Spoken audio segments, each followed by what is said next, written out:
Veamos ahora las etapas que vamos a cubrir en este workshop. ¿Qué es lo que tenemos que nosotros hacer para diseñar una correcta base de datos?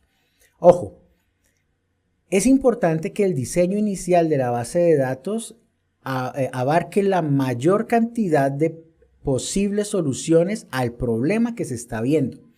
Sin embargo, un diseño de base de datos no termina nunca. Siempre se está revisando, se está mejorando alguna cosa, se está modificando algo, bien sea por eficiencia, bien sea por necesidad, bien sea porque ha cambiado tu universo de discurso o por cualquier otro tema. Sin embargo, en el diseño inicial necesitamos cubrir la mayor cantidad de problemas posibles para solucionar el universo de discurso.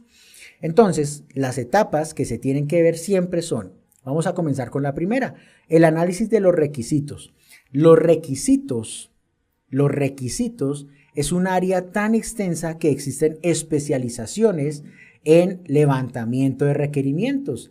Es decir, existen unas especializaciones para que las personas aprendan a preguntar qué es lo que se requiere. ¿Ok? No es nuestra área para este workshop, sin embargo, teniendo un buen análisis de requerimientos, podemos diseñar una muy buena base de datos. Ahora, ¿qué cubre ese análisis de requerimientos o el análisis de los requisitos? Lo primero es que tenemos que entrevistar a las personas. ¿Qué personas van a usar el sistema? Independientemente que el sistema sea una necesidad actual sobre un problema actual, o sea, una idea para un proyecto nuevo. Por ejemplo, las startups siempre están pensando qué me invento para solucionar un problema y volverme millonario, ¿no? Normal. Ahora, esos problemas como las startups son problemas nuevos, nunca habían existido. Sin embargo, la persona que tiene la idea sabe o tiene una idea general de cuál es el problema que tenemos que resolver. Tú tienes que entrevistar a esa persona y sacarle la mayor cantidad de información posible. ¿Cuál es el problema? El problema es que en una startup muchas veces los genios creen que la idea se las van a robar porque la información que les estás dando, la persona que está levantando los requerimientos tiene que conocer todo el proceso, de lo contrario, cómo realizas tu proyecto. Es complicado, tienes que llegar a un acuerdo confidencial, como sea, donde levantas la información y le extraes toda la necesidad a esa persona. Ahora, si es un problema que existe actualmente, por ejemplo, una empresa que está llevando su facturación de manera manual y necesita un sistema de facturación automática o sistematizada, mejor. ¿Qué sucede? Que es un problema actual, la persona ya tiene algunos procedimientos debidamente, pueden ser documentados o solamente los conoce simplemente y se cumplen. Entonces tú tienes que entrevistar a esa persona para saber cuáles son los requerimientos paso a paso para poder solucionarlo. Es importantísimo la entrevista. Entonces, esa entrevista es fundamental para entender cuál es el propósito de la solución planteada. Segundo, si es un problema actual, es decir, un problema que existe actualmente, no es algo nuevo que nos estamos inventando como en una startup, generalmente existen formularios y es importantísimo recolectar la información de estos formularios o formatos. Por ejemplo, volvemos al sistema de facturación. Si es una persona que está facturando de manera manual, esta persona muy seguramente ya tiene un formatico de la factura y ese formato es vital para saber cómo se está realizando el proceso actualmente y qué información es la que se requiere para realizar una correcta facturación. Entonces, dentro del proceso del diseño tienes que analizar esos formularios, recuperar todos los formularios que se están utilizando, la mayor cantidad posible, tenerlos, plasmarlos y tener un orden de esos documentos para saber, ok, con este registran al cliente, con este formulario facturan, con este formulario cobran, con este formulario reciben el dinero. Ojo, una cosa es cobrar y otra cosa es recibir el dinero. Con este formulario entregan un paz y salvo y ya con todos los formularios les da una idea muy detalladita de qué es lo que están haciendo. También pueden existir, como tercer punto, los sistemas de datos existentes. Pueda que no todo lo llenen tan manual, es decir, los libros de contabilidad así gigantes, no, sino que ya tienen una hoja de cálculo conocida como Excel, Google Docs con sus hojas de cálculo, Lotus, lo que sea, un spreadsheet, lo que sea, y esas personas, aparte del formulario, están digitando esa información en estas hojas de cálculo, y esos sistemas para ellos son sus bases de datos que son sagradas. Con estos sistemas, que es donde se está registrando la información, también podemos analizar cuál es la información que ellos buscan constantemente para poder realizar su proceso, cuáles son los informes que generan a partir de ahí y cuáles son los problemas que han tenido para generar informes que se requieren o informes que actualmente tienen, pero que no han podido generarlos de una manera óptima. Por ejemplo, voy a dar un ejemplo inventado, y es, todo lo hacen en su formulario, lo pasan a una hoja de cálculo, pero tienen 3 hojas de cálculo diferentes, una para guardar el nombre de los clientes, otra para la facturación, otra para otro, pero cuando van a buscar la información específica, tienen que buscar primero en la hoja 1, luego en la hoja 3, luego en la hoja 5 y luego volverse a la hoja 2. Ese tipo de problemas tenemos que analizarlos para entender, ok, la relación que hay entre la hoja 1 y 2 pasó primero por la 1, luego por la 5, luego por la 3 y luego por la 2. Entonces ya vamos entendiendo cuáles son las relaciones que existen en esos sistemas. Es algo muy interesante y fundamental para nuestro desarrollo. Pregunta, si estamos hablando de un proyecto ágil, el diseño de la base de datos podría irse haciendo por etapas, es decir, de acuerdo a lo que se va utilizando. Sí, Liz, en realidad la metodología ágil lo que busca es poder dividir un gran problema en diferentes para poderlo solucionar rápidamente. Se puede, pero ten en cuenta que más adelante puedes llegar a tener problemas. Recuerden, el diseño original, el primer diseño, tiene que tratar de abarcar la mayor cantidad de problemas posibles, pero nunca para. Durante el ciclo de vida del software, el software hasta que muera, recuerden que un software muere cuando se deja de usar, hasta que muera puede seguir haciendo mejoras o cambios. Eso va a ser un proceso, una etapa permanente dentro de nuestro diseño de software, y por eso sí se puede ir haciendo por etapas, y puede que cuando lleguemos a la etapa 4 veamos que hay un problema en la etapa 1, pues tendremos que arreglar esos problemas para poder continuar, pero sí es posible hacerlo modularizado. Es decir, un módulo, por ejemplo, el módulo de usuarios, luego hacemos el módulo de productos, luego hacemos el módulo de facturación, luego hacemos el módulo de cuentas por cobrar, y así vamos paso a paso. Es posible. El segundo punto es la identificación de las entidades del universo de discurso. Es lo que conocemos como nuestro modelo entidad-relación. ¿Qué hacemos en esta identificación? Lo que hacemos es, vamos a buscar aquellas entidades de ese universo de discurso para saber cuál es el rol que cumplen dentro de la solución del problema o dentro del mismo problema. Los ejemplos más clásicos, los usuarios del sistema. Se necesita un sistema donde los usuarios requiera login, y luego del login hacer A, B, C, D, E, F, G. Ok, necesitamos los usuarios, esa es una entidad. Por ejemplo, los productos, necesitábamos un sistema de facturación. Ok, ¿qué vas a facturar? Productos, que son los que vendo en mi tienda. Ok, los productos son otra entidad. Todas esas entidades que están involucradas dentro de nuestro universo de discurso, y aquellas que no se ven a simple vista dentro del requerimiento, tienen que ser identificadas en esta etapa.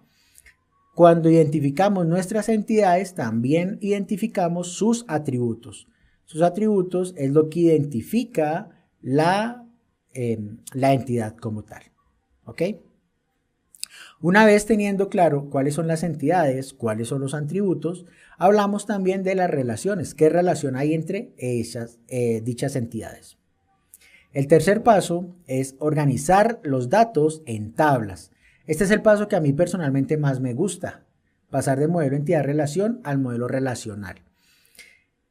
Esto lo que nos permite es tabular la información de las entidades en una hoja, ¿vale? En una hoja de cálculo, donde podemos ver de manera tabulada, es decir, organizada, cuáles son las entidades y cuáles son cada una de sus, cuáles son cada uno de sus atributos o propiedades, ¿ok?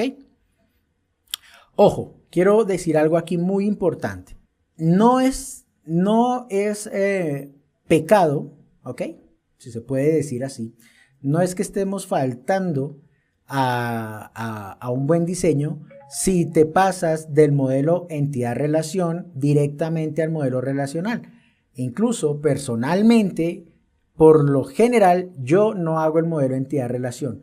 Pero la idea del workshop es que ustedes entiendan cómo se realiza, porque muy seguramente si consiguen un proyecto en el que se los exijan, pues quedaría muy mal que ustedes no sepan hacerlo. Entonces vamos a entender cómo se hace el punto número 2. Pero siendo sinceros, en pocos proyectos se hace el modelo entidad-relación como tal. Muchas veces pasamos al modelo relacional. Desde mi punto de vista no es que esté mal, sino que estamos saltándonos una etapa. Es una etapa que es importante, pero puede consumirnos algún tiempo. Ojo, lo hacemos para de manera académica, se entienda el proceso, se entienda cuál es el correcto procedimiento, pero yo personalmente, por lo general, pocas veces utilizo el modelo entidad-relación. Me voy más bien al modelo tabular porque me rinde un poquito más, pero no significa que siempre vamos a saltárnoslos, ¿ok? Para que quede claro.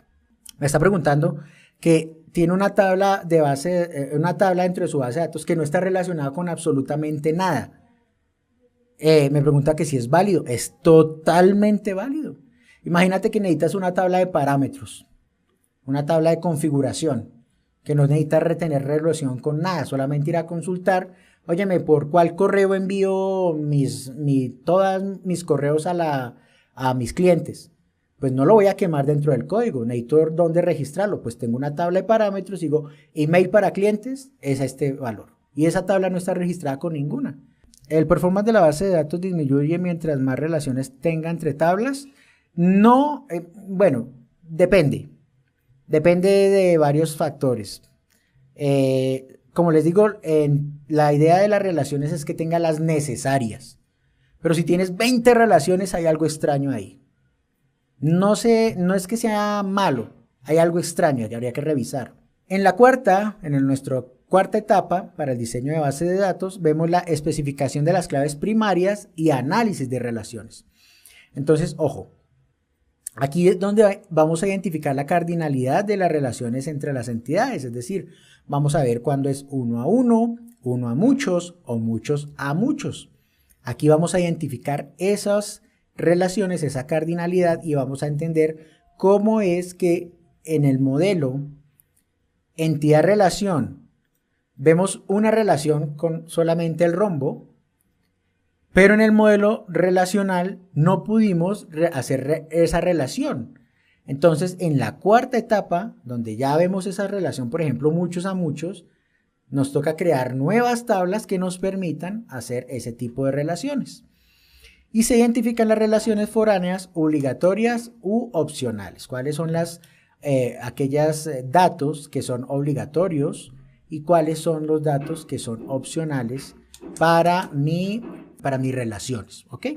Por último, vamos a normalizar nuestras tablas. Lo que hacemos es identificar los datos que se están repitiendo. Si vemos que hay un dato que se está repitiendo en esta entidad, y lo estamos repitiendo en esta entidad porque se están relacionando, pues vamos a comenzar a decir, ok, el nombre de la persona lo tengo en mis clientes. Y en la facturación, pues también en algún momento quiero ver ese nombre de la persona, pero no me interesa guardarlo en la facturación porque la relación está correctamente hecha, mi base de datos está sana, la información está limpia. Entonces no necesito guardar el nombre, normalicemos, quito el nombre de la facturación y lo dejo solamente en los usuarios y por medio de las relaciones que llego a ese nombre, ¿ok? Ojo, recuerden lo que les dije, no es una norma que tiene que cumplirse al 100%, en ocasiones es preferible que el nombre, en el ejemplo que estoy dando, que el nombre de la persona se vea guardado en la facturación. ¿Por qué? Porque en algún momento la facturación es tan grande, la cantidad de data es tan grande que para consultar un dato nos demoramos demasiado tiempo. Si redundamos ese dato, si lo pasamos hacia la otra tabla, ya no tendríamos que hacer esta relación y simplemente consultamos desde una única tabla. Pero ojo, no siempre, cuando sea totalmente necesario lo hacen, ¿ok? Dependiendo de la necesidad. Entonces, a lo que quiero llegar yo es que me preguntan, ¿es bueno o es malo? Muchas veces es depende. La respuesta es depende de la necesidad. Inicialmente, no redunden información. Esa es la idea de la base de datos relacional. No redunden, no repitan información si no es necesario. Pero en algún momento van a tener que romper esa regla, ¿ok? Entonces va a ser la excepción. Cuando necesiten hacer la excepción, háganla, porque es una necesidad. Cuando es necesario el uso de las tablas pivote, esas tablas pivote son muy necesarias para son muy necesarias para relaciones muchos a muchos. ¿Una base de datos local se comporta de la misma manera que una alojada en un hosting? Creo que la pregunta está mal enfocada, pero voy a tratar de darle un enfoque, Gary. Creo que estás preguntando es si tiene la misma eficiencia. Por supuesto.